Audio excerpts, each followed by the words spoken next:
भैया भैया हाँ? बड़ा टेंशन में लागत हो। अरे यार क्या बताएं यार, 10-15 दिन से मरिया से बातें ना हो पावत।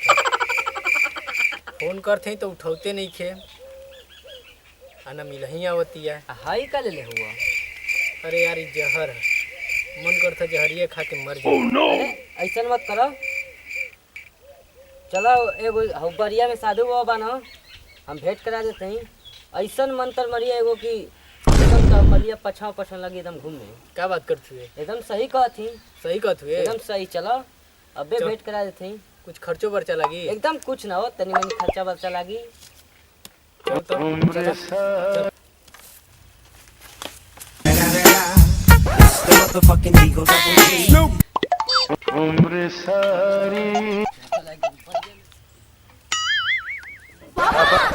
दुगो आवत हूं सब।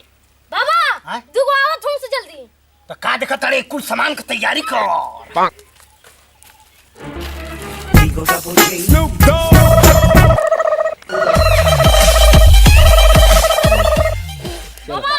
आवत हूं से जल्दी, ध्यान में हो जा।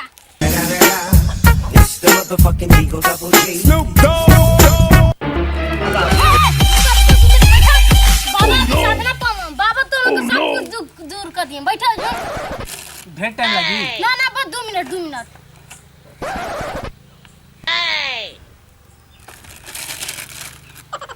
बाबा कुछ ठीक कर दिया ना? हाँ हाँ एकदम ठीक कर।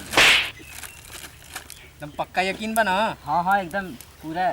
हाँ बस 2 मिनट रुकिए, बाबा का मंत्र पूरा हो जाए तब भी तो लोग को सामने पूरा हो अच्छा ठीक बा, हम इंतजार कर ले ना हो। हाँ हाँ चलो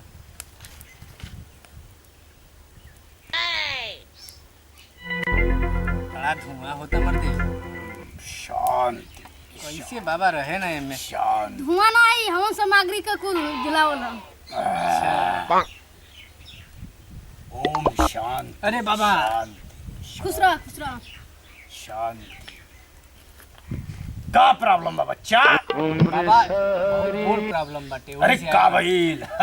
यार समस्या दूर हो जाला। बाबा जय बाबा भैरवनाथ, जय महाकाल। शमलाश। बताओ का समस्या बा तू? बाबा ये धुआं कम होई तब तो बता। दुआ ये कुल प्रसाद है, जय महाकाल। बाबा एगो हम लड़की से प्यार करत रहनी।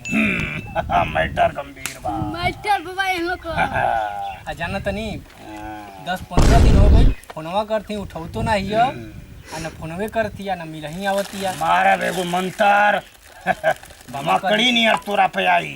कह दी बाबा कह दी। ध्यान हटी, दुर्घटना घटी, तोर माल हमरे से फंसी। सर फार फार फार। तनी खर्चा लागी, ओकर टेंशन मत ले बच्चा। का लगी बाबा खर्चा में? बच्चा बस तनकी सा खर्चा में सब काम फिट हो जाई। जय महाकाल। बड़ा धुआं होता बाबा। ओम सरसर सरसर, आज ओम मलिया फरफर फरफर। तन की सारिक्स उठावे के परी, आ दुगो में गोल मंगावे के परी, आ तनी चिलवा के फ्रूटी ले जाओ। एकदम तोहार मलिया उठाता ही गरगर गरगर। टेंशन मतलब तन की सा और सब काम बनाई हम माँ दुर्गा, और ले भूजल तई 1.5 किलो मुर्गा। फर फर फर फर। बाबा खर्चा का कोनो बात नहीं खे, महाकाल। आप बस काम कर दे। काम हो जाई बच्चा, टेंशन मत लो। बाबा का काम बिखल ना जा रहा। एकदम बाबा का दुआ सटीक। पाई। जय बाबा महाकाल। ये चला तेन धुआं होने करबा का? बाबा खर्चा का बात मत करी, खर्चा कुल हो जी, टेंशन मत नहीं। खर्चा हो जाई, लेकिन ले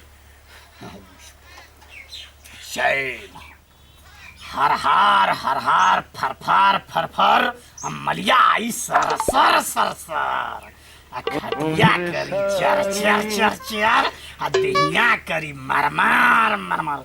जय महाकाल। बाबा कुल ठीक होगी ना?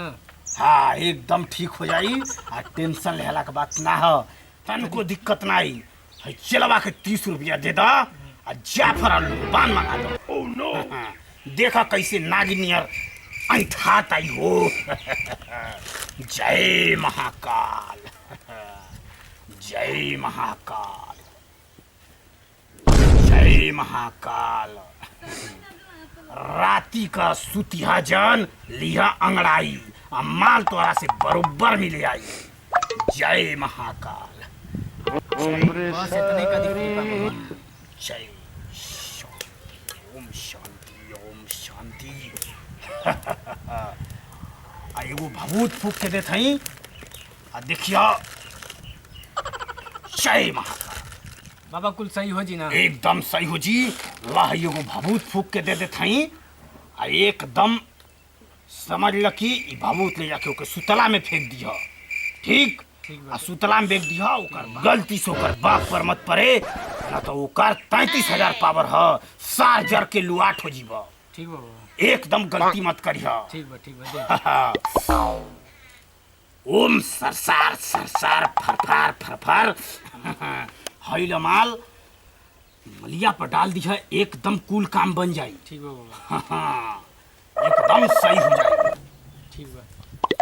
जय महाकाल बाबा तहार मलिया का झोलरक संग खंतवा में ही है। हल्ला मत करो अब बैठो जल्ला बच्चा तुहार वही काम देखा। एकदम सही हो जाई जय महाकाल एकर माल तो संभरते नहीं खे हमनी के चक्कर में ना ना ना ना मारे कि 20 फाइट अरे अरे बाप रे अरे माई मेरा क्या अरे जाओ चला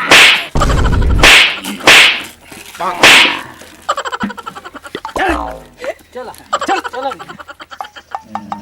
बाबा बाबा बाबा मैं तेलवा लेके आई यहाँ से जम गिलास अरे सर मार के मुआ दे हसन त मैकडोल लेके यहाँ से हाउ जो 30 रुपया है ना लो बनवा जफरवा वाला ले आई 50 गो आई 50 गो ले अरे 70 वाला एगो ठर्रा ले लिया 10 रुपया का नमकीन लेकर सार आई कुल सुजनवा कम होखे कल जग में जाए क्या जो ठीक है अरे बाबा। सार अरे भाई हो माई अरे बाप हो बा नमस्कार। अगर आप लोगन के ई वीडियो अच्छा लागल होके हमनी का तो चैनल के सब्सक्राइब करी, लाइक करी, कमेंट करी और ऐसे ही आप लोगन के बीच में कॉमेडियन वीडियो जात रही, एक आनंद लेत रही, ऐसे ही प्यार और दुलार आशीर्वाद बनौले रही। तब तक खातिर